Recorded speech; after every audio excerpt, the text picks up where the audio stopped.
News flash 71-এ আপনাদের স্বাগত। আমি আপনাদের সাথে যুক্ত রয়েছি মোহাম্মদ শরীফুল ইসলাম।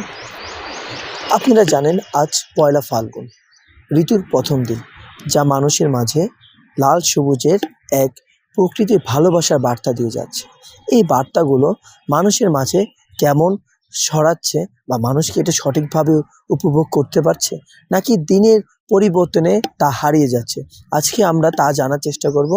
আপু, এখানে কি কারণে এসেছেন?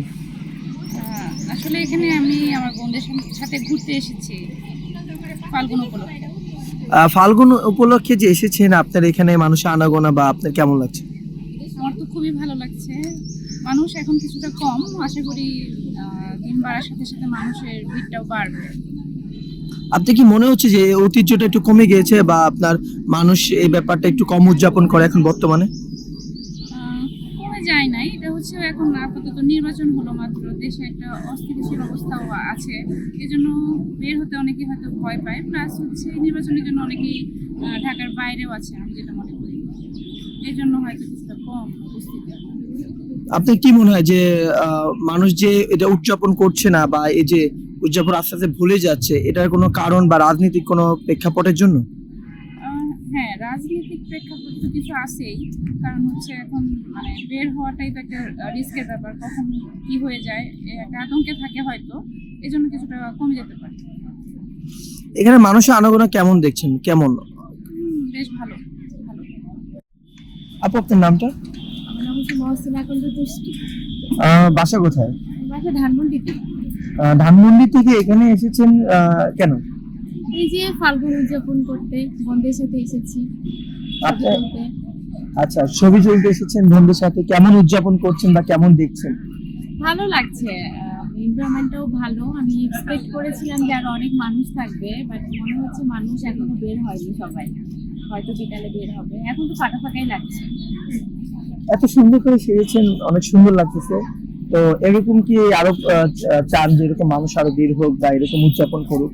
হ্যাঁ, আমাদের কালচারে যেহেতু এসব আছে, তো আমরা তো চাই সবাই মিলে সেলিব্রেট করতে। ভালো লাগছে। এখনকার দেখা যাচ্ছে যে আপনি আশেপাশে দেখবেন যে মানুষের আনাগোনা কম। আপনি কি মনে হচ্ছে যে এই ঐতিহ্যটা আস্তে আস্তে চলে যাচ্ছে বা একটু কম হয়ে যাচ্ছে? আমাদের রাজনৈতিক এনভায়রনমেন্টের কথা চিন্তা করে হয়তো কিছুটা কমেছিল, যেহেতু অস্থিতিশীল ছিল সবকিছু। বাট এখন আশা করি সবই ঠিক হয়ে যাবে, আবার আগের মতো হয়ে যাবে। পয়লা বৈশাখ, ফাল্গুন সবই আমরা খুব সুন্দর করে সেলিব্রেট করতে পারবো ইনশাল্লাহ। আপনাকে অনেক মাশাআল্লাহ সুন্দর লাগতেছে। এই সুন্দর করে সাজার কারণটা কি? আজকে একটা মানে খুবই সুন্দর একটা ওকেশন, পয়লা বসন্ত, তার জন্য। আপনি পয়লা বসন্তটা কেমন উপভোগ করতেছেন? এই তো মাত্র আসলাম, আলহামদুলিল্লাহ। মানে এখন পর্যন্ত যতটুকু দেখে আসলাম, আর বিজয় সরণি তো খুব সুন্দর একটা জায়গা, মানে প্রাকৃতিক সৌন্দর্য, এখানে অনেক কিছু, সবকিছু মিলে ভালোই উপভোগ করছি। আপনি ফাল্গুনি সাজা সেজেছেন। ফাল্গুনি মাসে সাজার কারণটা আপনার, বা এই যে আপনি যে জিয়া উদ্যানে আসলেন, এই জিয়া উদ্যানের কারণটা কি? অন্য কোথাও তো যেতে পারতেন। না, এই জায়গাটার প্রাকৃতিক সৌন্দর্য মানে মানে খুবই মানে সুন্দর। প্রাকৃতিক মানে যে গাছপালা, সুন্দর একটা কি বলে ফুলের মতো জায়গা, এই জন্য আসে এখানে আর কি।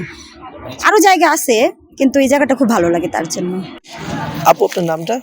আমার নাম সুমাইয়া মিম, বাসা কোথায়? মিরপুরে।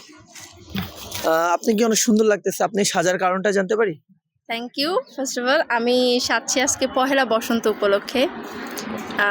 বাংলা মাসের প্রথম দিন আজকে, সেটাই উদযাপন করার জন্য। পয়লা বসন্ত আপনার উদযাপন করে বা এখানে কেমন লাগতেছে, আর এখানে মানুষের আনাগোনা? প্রতিবারের তুলনায় অনেক কম মনে হচ্ছে, হয়তো বাংলাদেশের বর্তমান সিচুয়েশনের কারণে। তারপরেও ফাঁকা থাকার কারণে ভালোই লাগছে, বেশ মানে মনোরম পরিবেশ আর কি। এই যে আপনি বললেন যে ফাঁকা রয়েছে, আপনি কি মনে করেন যে পয়লা ফাল্গুন বা পয়লা বসন্ত আমাদের ঋতুর মাসগুলা, যে উপভোগ করা মাসগুলা, এগুলো কমে যাচ্ছে? না, এগুলো কমে যাবে না, কারণ আমরা দিন শেষে বাঙালি। এগুলো থাকবেই, এগুলো আমাদের কালচারেরই একটা অংশ। এগুলো কমার কোনো সুযোগ নাই। এখন হয়তো মানুষ তাদের রেগুলার লাইফ নিয়ে একটু ব্যস্ত, এই জন্য হয়তো সময় করে আসতে পারেনি।